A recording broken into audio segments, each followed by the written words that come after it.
அர்ச்சுன மகேந்திர அவர்கள் இலங்கைக்கு வருவதற்கான இப்ப இன்னொரு ஊழல் மோசடி சம்பந்தமாக மீண்டும் இவரது கைது இடம்பெறலாம். மத்திய வங்கி பிணைமுறை வழக்குல ரணில் விக்கிற வாள் கொண்டு தெரிஞ்சதுன்னா அந்த வாளையும் இப்ப கைவிட்டுட்டார். ஆக்சுவலா ராமநாதன் மேலேயே அண்மை காலமாக கொஞ்ச நாள விமர்சனம் இருந்தது. முஸ்பாதி பொலிட்டிக்ஸ் சொந்தங்களுக்கு வணக்கம். இந்த காணொலியில பல விஷயங்கள் தொடர்பாக பார்க்க போறோம். அதுல முதலாவதாக இந்த ரணில் விக்ரமசிங்கே அவர்களுடைய கைது சம்பந்தமாக ஒரு முக்கியமான விடயம் தொடர்பாக பார்க்கிறோம். இந்த ரணில் விக்ரமசிங்கனுடைய கைது சம்பந்தமாக பார்க்கிற பொழுது ஏலவே அவர் கைது செய்யப்பட்டிருந்தார் இந்த ஊழல் மோசடி சம்பந்தமாக, அது வேறுபடியாது. இப்ப இன்னொரு ஊழல் மோசடி சம்பந்தமாக மீண்டும் இவரது கைது இடம்பெறலாம் என்று அரசியல் வட்டாரங்கள்ல பேசப்படுகின்றன. என்னன்னு பாத்தீங்கன்னா, இந்த ஒரு விவசாய திணைக்களத்துக்கு சொந்தமான ஒரு இடத்தை முதலில் நல்லாட்சி காலம் என்று கூறப்படுகின்ற இந்த மைத்திரிபால சிறிசேனாவுடைய காலத்துல வாடகைக்கு விட்டு ஒரு மேல்மாடி கட்டணம் ஒன்றை வாடகைக்கு விட்டு அதன் மூலமாக ஊழல் மோசடி செய்தார் என்கின்ற விடயம் தொடர்பாக அவர் கைது செய்யப்படலாம் என்று எதிர்பார்க்கப்படுகின்றது. இது தொடர்பாக முன்னை நாள் ஜனாதிபதி மைத்திரிபால சிறிசேனா அவர்களும் நிதி குற்றப்புலனாய்வில் விசாரணைக்காக அழைக்கப்பட்டிருந்தார் என்ற தகவல்கள் கிடைத்திருந்தன. அது மட்டும் இல்லாமல் இனி வருங்காலங்களில் ரணில் விக்ரமசிங்கே அவர்களும் அழைக்கப்படலாம் என்று பேசப்படுகின்றது. இது இவ்வாறு இருக்க இது தொடர்பான இன்னொரு முக்கியமான விடயத்தையும் நாங்கள் பார்க்கணும். என்ன விஷயம் என்று பார்த்தீங்கன்னா, இந்த ரணில் விக்ரமசிங்கே தொடர்பாக ஏலவே அவருடைய கைது தொடர்பாக பேசப்பட்டது. என்ன கைது என்று பார்த்தீங்கன்னா, அவருடைய மனைவியினுடைய பட்டமளிப்பு விழாவுக்கு அவர் சென்றார். அது அரசாங்க நிதி. சரி, இது எல்லாம் இப்படி இருக்கேங்க, இவர் அரசாங்க நிதியில சென்றார் என்கின்ற விடயம் பிறகு நீதிமன்றம் வரைக்கும் இவர் கைது செய்யப்பட்ட பிறகு நீதிமன்றத்தில் இவருடைய உடல்நலம் காரணமாக இவர் பிணையில விடுவிக்கப்படுறார். பிறகு நீதிமன்றத்திலேயும் இவருடைய உடல்நலம் சம்பந்தமாக கொடுக்கப்பட்ட மருத்துவ அறிக்கைகள் போலியானது என்கின்ற விடயம் பேசப்பட்டிருந்தது. அப்ப அதற்கு அவருடைய மருத்துவ அறிக்கையை இனி அடுத்து வருகின்ற வழக்குல சரியான முறையில் சமர்ப்பிக்கணும். அதே மட்டும் இல்லாமல் போலியான என்று சொன்னவர்களுக்கான ஆதாரங்களையும் அவர்கள் காட்டணும் என்ற பொருட்பட சொல்லப்பட்டது. ஆகவே இது ஒரு பெரிய விடயமாக மாறிக்கொண்டு வந்த இந்த சூழ்நிலையில் மீண்டும் ரணில் விக்ரமசிங்கே அவர்களை கைது செய்வதற்கான இன்னொரு விடயம் தொடர்பாக அரசியல் வட்டாரங்களில் பேசப்படுகிறது. அதுதான் இந்த குறிப்பிட்ட விடயம். கிட்டத்தட்ட இந்த விவசாய திணைக்களத்துக்கு சொந்தமான இந்த மேல்மாடி கட்டத்தை முன்னை நாள் நடிகை ஒருவர் அரசாங்கத்துக்கு கொடுத்திருந்தார். அதற்கு பிறகு இது விவசாய திணைக்களத்துக்கானதாக பராமரிக்கப்பட்டிருந்தது. இந்த இடத்தை வாடகைக்கு விட்டுத்தான் கிட்டத்தட்ட 21 மில்லியன் ரூபாய் இதற்கான வாடகை என்று கருதப்படுகின்றது. ஆக இதன் மூலமாக பல மில்லியன் ரூபாய்கள் மோசடி இடம்பெற்றிருக்கலாம் என்கின்ற தகவல் இப்ப வெளிவந்திருக்கிறது. உண்மையிலேயே ரணில் விக்ரமசிங்கனுடைய கைதுல கொஞ்சம் முனைப்பு காட்டுகின்றார்கள் இந்த அரசாங்கத்தினர். அது மட்டும் இல்லாமல் குறிப்பாக அவருடைய பிரதான குற்றச்சாட்டாக இருக்கின்றது இந்த மத்திய வங்கி பிணைமுறை வழக்கு. எல்லாருக்குமே தெரியும், இந்த மத்திய வங்கி பிணைமுறை வழக்குல இன்னுமே சரியான நடவடிக்கை இந்த அரசாங்கம் எடுக்கல என்ற விமர்சனம் பலர் மத்தியிலும் இருக்கு. ஏனென்றா இப்ப ரணில் விக்ரமசிங்கே அண்மையில கைது செய்யப்படுவது திரண்ட குழுக்கள் கூட மத்திய வங்கி பிணைமுறை வழக்குல ரணில் விக்ரமசிங்கே கைது செய்யப்படவில்லை என்றதுக்கான ஒரு விமர்சனத்தை வைத்திருந்தார்கள். ஏனென்றா இப்ப ரணில் விக்ரமசிங்கே கைது செய்யப்பட்ட வழக்கு மிக சாதாரணமான வழக்கு. அவரை மத்திய வங்கி பிணைமுறை வழக்கின்மை விசாரிக்கப்படவில்லை என்ற விமர்சனம் இந்த அளவில் கூட இருக்கு. அதுல அண்மையில கூட அர்ச்சுன மகேந்திர அவர்கள் அக்டோபர் மாதம் அழைக்கப்பட்டிருந்தார்.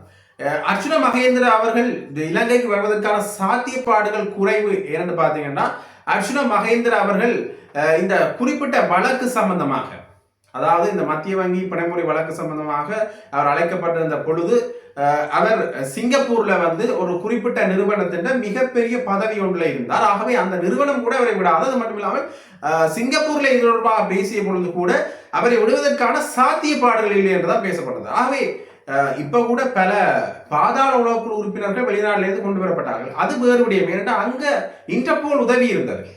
இன்டர்போலுடைய உதவியோட தான் அந்த பாதாள உளவுக்குழுக்கள் இலங்கைக்கு கொண்டு வரப்பட்டார்கள். ஆனா இங்க அந்த நாட்டினுடைய உதவி எடுக்கிறது கொஞ்சம் கஷ்டமாக இருக்குதோ என்ற ஒரு விஷயம் இப்ப பேசப்படுகிறது. ஆகவே ரணில் விக்ரமசிங்கனுடைய கைதுல அர்ச்சுன மகேந்திரவை கொண்டு வரது எந்த அளவுல சாத்தியம் என்று பேசப்படுகிற இந்த சூழ்நிலையில மீண்டும் அர்ச்சுன மகேந்திரவை கொண்டு வருவதற்கான சில நடவடிக்கைகள் காய் நகரத்துல இந்த அரசாங்கம் மேற்கொண்டு வருகின்றது என்கிற தகவல் அண்மையில கிடைத்திருக்கிறது. ஆகவே இந்த விடயங்களை வைத்து பார்க்கின்ற பொழுது ராஜபக்சர்களை இவர்கள் முதலாவதாக கைது செய்வார்கள் என்று எதிர்பார்க்கப்பட்டது. ஆனால் ரணில் விக்ரமசிங்கனுடைய கைதுதான் இங்க முதன்மையானதாக இருக்கு. மீண்டும் ரணில் விக்ரமசிங்கே கைது செய்யப்படுவாரோ என்ற கேள்வி மிகப்பெரிய கேள்வியாக இருக்கிறது. மத்திய வங்கி பிணைமுறை வழக்கில் அவர் கைது செய்யப்பட்டால் கிட்டத்தட்ட பிணை வழங்குவது கூட சிக்கலானதாக இருக்கும் என்ற விடயம் தொடர்பாக இப்ப பேசப்படுகிறது. அது அவ்வாறு இருந்தாலும் கூட ஏன் ரணில் விக்ரமசிங்கே அவர்கள் மேலேயே இவர்கள் குறிவைக்கின்றார்கள் என்றால் அவருடைய வரலாற்றை பார்க்கின்ற போது இந்த பட்லந்த விவகாரம் தொடர்பாக பேசப்பட்டிருந்தது.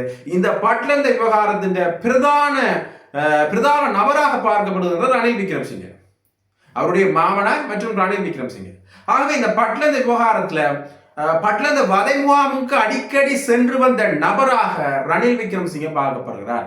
கிட்டத்தட்ட ஜேவிபியினுடைய தலைவர் கூட அந்த இடத்துல வந்து ரோஹன் விஜயவீர கூட அந்த இடத்துல துன்புறுத்தப்பட்டார் என்ற தகவல் வந்திருந்தது. அது மட்டும் இல்லாமல் பலர் பட்லந்த வதை முகாமுக்கு சென்று வந்ததாக அவர்களே ஒப்புக்கொண்டிருந்தார்கள். இப்ப அரசியல் பரப்புல பயணிக்கின்ற பலர் கூட அந்த அன்றைய காலகட்டத்தில் பட்லந்த விவகாரத்துல சித்திரவதை அனுபவித்தவர்கள். ஆகவே பட்லந்தவால அதிகம் பாதிக்கப்பட்டது முன்னே நாள் ஜேவிபி. இப்ப அந்த ஜேவிபி மறைமாற்றம் தான் தேசிய மக்கள் சக்தி என்பிபி.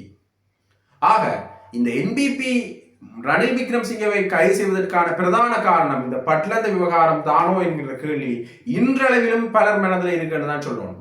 அத்தனை பேர் பட்லந்தவில் கொல்லப்பட்டிருந்தார்கள். அதுல பெரும்பாலானவர்கள் இந்த ஜேவிபியினர் தான் சொல்லப்படும். ஆகவே இந்த அளவுக்கு இந்த ஜேவிபி சம்பந்தமான விடயம் ரணில் விக்ரமசிங்கனுடைய கைது சம்பந்தப்படுத்தி பார்க்கின்ற பொழுது இதை பின்னணியாக வைத்துதான் அவர்கள் இந்த விடயத்தை செய்கின்றார்களோ என்று எண்ண தோணுகிறது. இருந்தாலும் கூட இதற்கு சம்பந்தமாக தேசிய மக்கள் சக்தி பேசுகின்ற பொழுது எந்த ஒரு அழுத்தங்களையும் நாங்கள் பிரயோகிக்கல. நீதிமன்றம் சுயாதீனமாக செயல்படுது, போலீஸ் திணைக்களம் சுயாதீனமாக செயல்படுது என்ற விடயங்களை தான் அவர்கள் தொடர்ந்தும் சொல்லிக் கொண்டு வருகின்றார்கள். பார்க்கலாம் எந்த அளவு இது தொடர்பான விடயம் கொஞ்சம் ரணில் விக்ரமசிங்க கை சம்பந்தமான விடயம் ஆர்வம் காட்டப்படுகின்றது என்பதனை. சரி, இது இவ்வாறு இருக்க இன்னொரு முக்கியமான விடயம் இந்த அரசாங்கத்தினுடைய வரி சம்பந்தப்பட்ட விடயம். கொஞ்சம் வரி வந்து சிக்கலானதாக இருக்கும் என்று பேசப்பட்டது. இந்த ஜனாதிபதி அன்ரோ மாரசநாயக்க அவர்கள் வரவு செலவு திட்டத்தை சொன்ன பிறகு அடுத்த நாள் விவாதத்தில் இது மிகப்பெரிய பேசுபொருளாக மாறி இருந்தது. அனைத்து எதிர்கட்சிகளும் இதற்கு எதிராக கிளர்ந்திருந்தன. சரி, இது இவ்வாறு கேட்க ரணில் விக்ரமசிங்கனுடைய கைது எந்த அளவுக்கு பேசப்படுகின்றதோ அதே மாதிரி இப்ப வரி சம்பந்தமான விடயமும் பேசப்படுகிறது. கொஞ்சம் வரிகளை அதிகரித்து விட்டார்களோ இவர்கள், குறிப்பாக இந்த வருமான வரி சம்பந்தமாக பேசுகின்ற பொழுது கூட இவர்கள் இந்த வரி அதிகரிப்பு கொஞ்சம் அதிகரித்திருந்தது. இந்த வரிகளுடைய கோப்புகள் அதிகரிக்கலாம் என்று பேசப்படுது. ஏனென்றால் முதல் 1.5 லட்சம் ரூபாய்க்கு இருந்த இந்த வரி வரம்பு இப்ப 1 லட்சம் ரூபாயாக மாற்றப்படுகின்ற ஒரு சந்தர்ப்பம் இருக்கு என்று இப்ப பொருளியல் நிபுணர்கள் சொல்கின்றார். ஆகவே குறிப்பிட்ட ஒரு சாதாரணமாக பார்க்கப்பட்டால் குறிப்பிட்ட ஒரு நிறுவனத்துல ஒரு ஃபுட் சிட்டியோ ஏதோ ஒரு நிறுவனத்தில் 1 லட்சம் ரூபாய் வருமானம் கிடைக்கப்படுகின்ற பட்சத்தில் அவர்கள் அந்த வரியை கட்ட வேண்டிய தேவை இருக்கிறது. முதல் அது 1.5 லட்சமாக இருந்தது. 1 லட்சமாக இருக்கிற பொழுது அந்த வரியை அவர்கள் கட்டினால் அந்த வரிகள் மீண்டும் பொருட்கள் மீது தான் சுமத்தப்படும். அதாவது பொருட்கள் சொல்கின்ற பொழுது இங்க நுகர்வோர் தான் பெருமளவுல இந்த வரி சுமையை அனுபவிக்க போகின்றார்கள் என்கிறது வந்து உண்மையிலேயே இதற்கு அரசாங்கம் என்ன பதில் சொல்ல போகின்றது. இது இவ்வாறு இருக்க ஏன் இவர்கள் இந்த வரி சுமையை அதிகரித்தார்கள் என்று பார்க்க போனால் இதற்கு அதிகமாக சொல்லப்படுகின்ற காரணம் என்று பார்த்தீங்கன்னா நாணய நிதியம் சொல்கின்ற செயல்பாடுகளுக்கு அமையதான் நாணய நிதி என்று வழிகாட்டுகின்ற பேர்ல தான் இந்த வரவு செலவு திட்டம் ஆரம்பிக்கப்பட்டது என்கின்ற கேள்வியே பெருவாரியாக அமைந்திருக்கிறது. உண்மையை நாணய நிதியம் மேல இவர்கள் இந்த முழு குற்றச்சாட்டையும் எதிர்கட்சியினர் வைத்திருந்தார்கள். குறிப்பாக நாணய நிதியம் மீது குற்றச்சாட்டு வைத்து அரசாங்கத்தோடு தொடர்படுத்தியிருந்தார்கள். ஆகவே ரணில் விக்ரமசிங்கே அவர்கள் ஆட்சியில நாணய நிதியம் கொண்டு வரப்படுகின்ற பொழுது கூட ரணில் விக்ரமசிங்கே திறந்து சொல்லியிருந்தார் நாணய நிதியத்தின் சில வழிகாட்டுதல்களின் அடிப்படையில் தான் நிபந்தனைகளின் அடிப்படையில் தான் நாங்கள் இனி செயல்பட வேண்டும். படியாளர்பட்ட உடன்படிக்கைகளை கைச்சாத்திருக்கின்ற பொழுதும் கூட அவ்வப்போது இந்த நாணய நிதியத்தின் செல்வாக்கு இனி வருங்காலங்களில் வரலாம் என்று எதிர்பார்க்கப்படுகின்றது. அந்த அளவு தான் அந்த அடிப்படையில் தான் இப்ப இந்த வரிகளும் கொஞ்சம் அதிகரிக்கப்பட்டிருக்கின்றதோ என்கிற கேள்வியும் எழுகின்றது. வரிகள் அதிகரிக்கப்பட்டிருந்தால் அந்த வரம்புகள் குறைக்கப்பட்டிருந்தது. அந்த வருமான வரம்புகள் வந்து குறைக்கப்பட்டிருக்கிறது. இதால இனி வருங்காலங்களில் நுகர்வோர் மத்தியில மக்கள் மத்தியில ஒரு வரிச்சுமை ஏற்பட போகின்றது என்ற ஒரு விமர்சனம் மக்கள் மத்தியிலையும் பொருளாதார நிபுணர்கள் மத்தியிலையும் எழுந்திருக்கின்றது. இதற்கு அரசாங்கத்துடைய பதில் என்னவாக இருக்க போகின்றதான் இப்ப இருக்கிற கேள்வி. சரி, இது இவ்வாறு இருக்க இன்னொரு முக்கியமான விடயத்தை பார்க்கணும் என்று பார்த்தீங்கன்னா அர்ச்சுனா ராமநாதன் அவர்களுடைய விடயத்தை பார்க்கணும் பொழுது அர்ச்சுனா ராமநாதன் அவர்கள் அண்மையில ஒரு சிங்கள பிபிசி நிகழ்ச்சிக்கு அவர் நேர்காணல் கொடுக்கின்ற பொழுது ஒரு விடயத்தை சொல்லியிருந்தார். நான் வந்து இந்த ஆயுதங்களை சில இடங்கள்ல இப்ப முதல் கோரியிருந்தேன், இப்ப கூட நான் துப்பாக்கி சம்பந்தமாக கோரியிருந்தேன், இப்ப அந்த கோரிக்கையை நான் கைவிட்டுட்டேன். அது மட்டும் இல்லாமல் பின்னால வாள் வச்சிருந்தேன், அதாவது வாகனத்துல வாள் கொண்டு தெரிஞ்சேன்னா அந்த வாளையும் இப்ப கைவிட்டுட்டேன். இப்போ இந்த ஒரு பாதுகாப்பும் இல்லாமத்தான் நான் செயல்படுகின்றேன் என்ற விடயத்தை சொல்லியிருந்தார். ஏற்கனவே இவர் தன்னுடைய சமூக வலைதளங்கள்ல நான் கார்ல வாழ் வச்சிருக்கிறேன் என்ற விடயத்தை சொன்னதுல இருந்தே பல விமர்சனங்கள் எழுந்திருந்தன.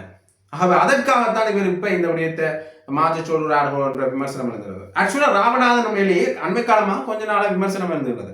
குறிப்பாக இந்த பாராளுமன்றத்தில் பேசுகிற பொழுது சில வார்த்தை பிரயோகங்களை அளவாக பயன்படுத்த வேண்டும். சிலர் விமர்சிக்க வேண்டும் தான், சில நேரம் இளங்குமரன் செல்கின்ற சில விஷயங்களை விமர்சனத்துக்கு உட்படுத்த வேண்டும் என்றால், அதே மாதிரி ஸ்ரீதரனை விமர்சனத்துக்கு உட்படுத்த வேண்டும் என்றால் அது நாகரிகமான மொழிநடையில சில விமர்சனங்களை செய்யும். ஆனால் அர்ச்சுனா ராமநாதன் அவர்கள் இப்ப கொஞ்சம் நாகரிகம் தவிர்ந்த வார்த்தைகள், நாகரிகத்துக்கு அப்பாற்பட்டு வார்த்தைகளை பயன்படுத்துகிறாரோ என்ற விமர்சனம் அர்ச்சுனா ராமநாதன் அவர்கள் இப்ப வரைக்குமே சொல்லப்பட்டு கொண்டு வருகின்றது. இதற்கு அவர்கள் என்ன பதில் சொல்ல போறார்ன்றது ஒரு மிகப்பெரிய கேள்வியாக இருக்கிறது.